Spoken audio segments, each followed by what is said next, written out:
2022 is coming around the corner, and that will lead to a whole bunch of new Magic products. But the one I care about, the one I'm worried about, is going to be November of 2022 when we bring in the Brothers War.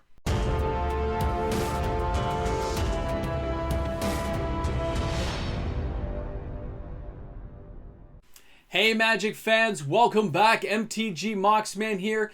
I hope our friends in the United States didn't have too much turkey. I hope everyone's well rested, had a good time on Black Friday, because this video is probably coming to you on Sunday, I believe. These are pre-recorded for my weekends. So we are nearing the end of the year. December right around the corner. Black Friday deals have happened. We had our turkey lurkey weekend. Us Canadians had it back in October, in case you guys were curious. And we are getting close to the end, which means 2022 is right around the corner. And when they did that Twitch stream showing all those amazing new products coming to us in 2022, not all of them caught my eye. Some, I just said, that's going to be a flop. Maybe I'll be wrong, but I thought so. First impressions, right? There was a couple I was super excited for. But that happened with D&D, and although I wasn't let down, many people were. So that got me thinking to products that I have high hopes for, but a lot of trepidation as well. And one of them is the Brothers War. That set will be released in November of 2022. So we're talking fourth quarter, right? The end of the year. It's going to be their end product, kind of like Crimson Vow is now.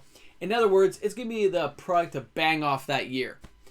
So when I looked at that and I heard the things they said, a lot of people are thinking this epic struggle between Urza and Mishra, right out of the lore of Magic, right back to the days of antiquity, way back in the heyday of Magic. There's books, there's novels on it. There's still references made nowadays in current Magic sets. Amazing. But you got to go in with a little bit of caution. When they had that Twitch stream and they talked about the plan, right? The plan for the Brothers War. They didn't say it was going to focus directly on the feud with Urza and Mishra.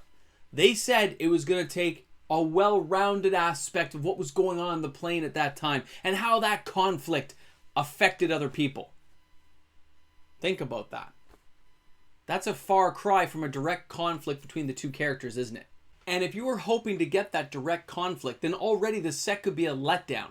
Because on that Twitch stream, they did give us a little bit of information about it, right? And then they gave us the page. They put a wiki page up here. The wiki page is right here.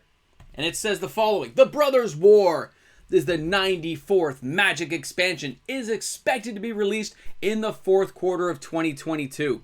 The set details. The Brothers War is designed as an event set, meaning that the mechanical structure is built around the story of the Brothers War. Well, that just sounds awesome. Now the storyline though, this is where things go a little bit off for me. Returning to the pivotal story of Dominaria, the Magic's history. What started as a feud between Urza and Mishra erupted into an all-out war that was set into motion the future of the plane and the multiverse itself.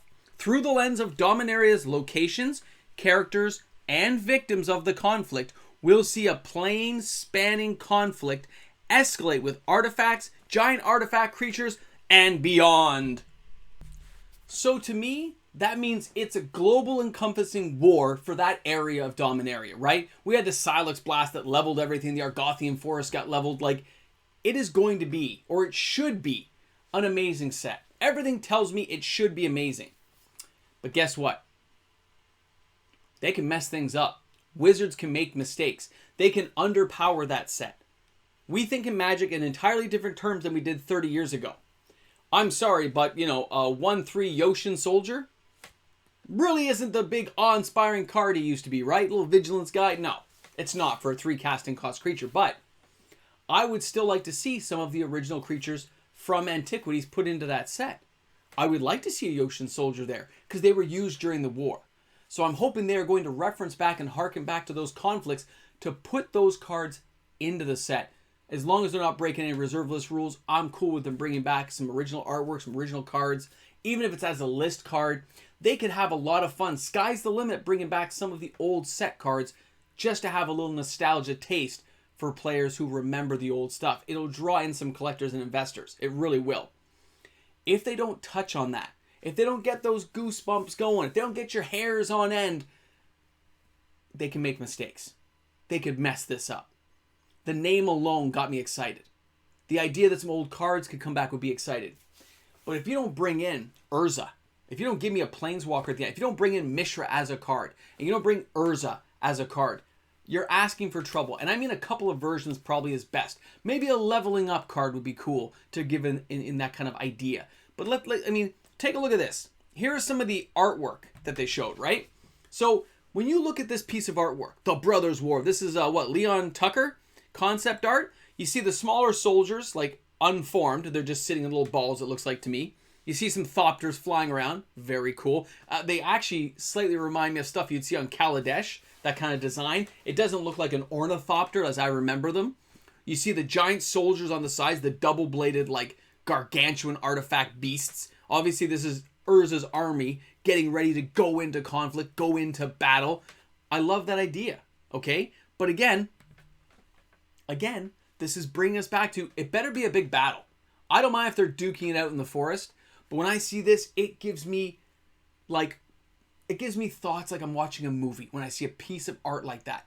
Do you remember that movie Krull? It was like a 1983 movie, 82, and they had this big epic battle at the castle. Bad guys versus the good guys, and I understand it's a dated movie, okay? I get it. But it was an amazing battle scene for me. It still rings true in my head. And that's the feel I get when I look at this. When you see a little tiny Urza walking by, and he's got hundreds of troops down that hallway. He's ready to go to war with Mishra. So they better put enough of that in there to draw the player base, to draw the fans of the old stuff and the new to want to buy this product. Now, another one here, if you take a look at number 3 here. All right, The Brothers' War, again, concept art. There's Urza with one of those gargantuan, giant, automaton-type beast Goliaths. You know, that artifact monster there. Obviously, he's being powered by this huge beastie power stone to get him ready to go to battle. And you can see there's obviously a machine above that's put him together or is powering him up for the fight. Who knows what it is. But when I look at this, it looks almost like he's in a church. And he's in this church and he's getting ready and he's doing his final prayers before battle. That's what it looks like to me. Look at those archways, the way the art's put out there. Like, Leon did a great job on this stuff. When I see that, I just go, please don't mess this up. I'm excited already, and it's another year away, and I'm this excited. This is how I feel about Dungeons and Dragons. I know a lot of people feel let down by that set. And if you guys watched my video where I played against my buddy on a Friday night, the Crimson Vow set won every match in a row when I put that up on my Instagram. Every match. D&D lost everything from a pre-release versus. Couldn't do anything.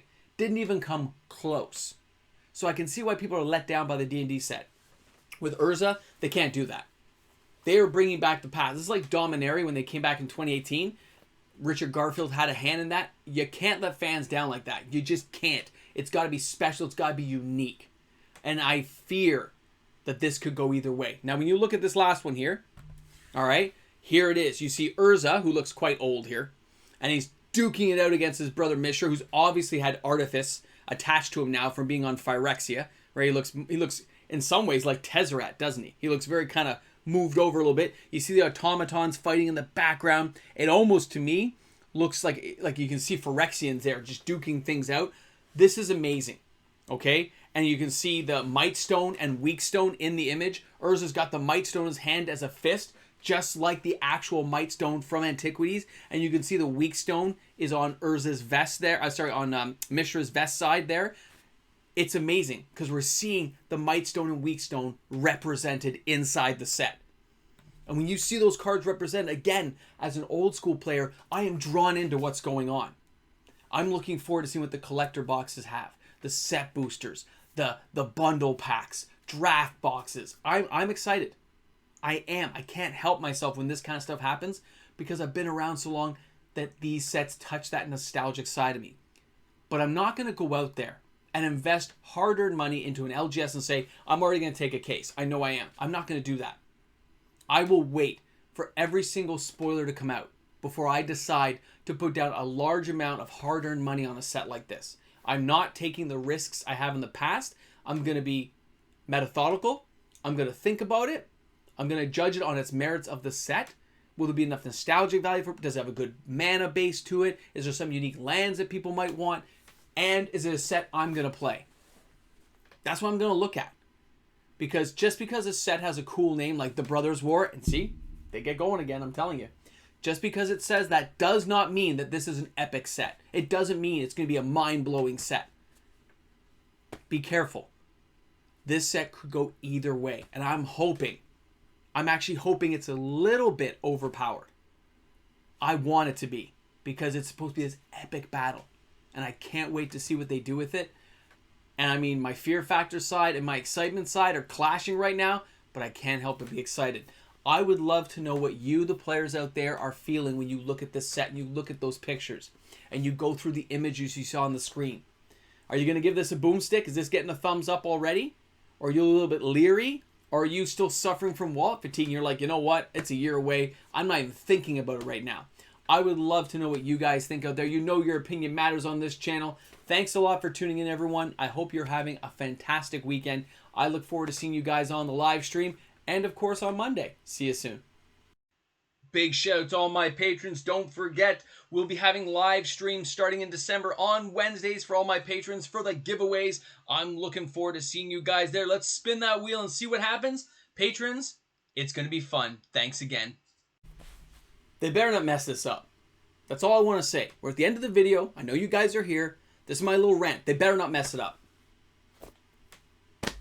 They just can't.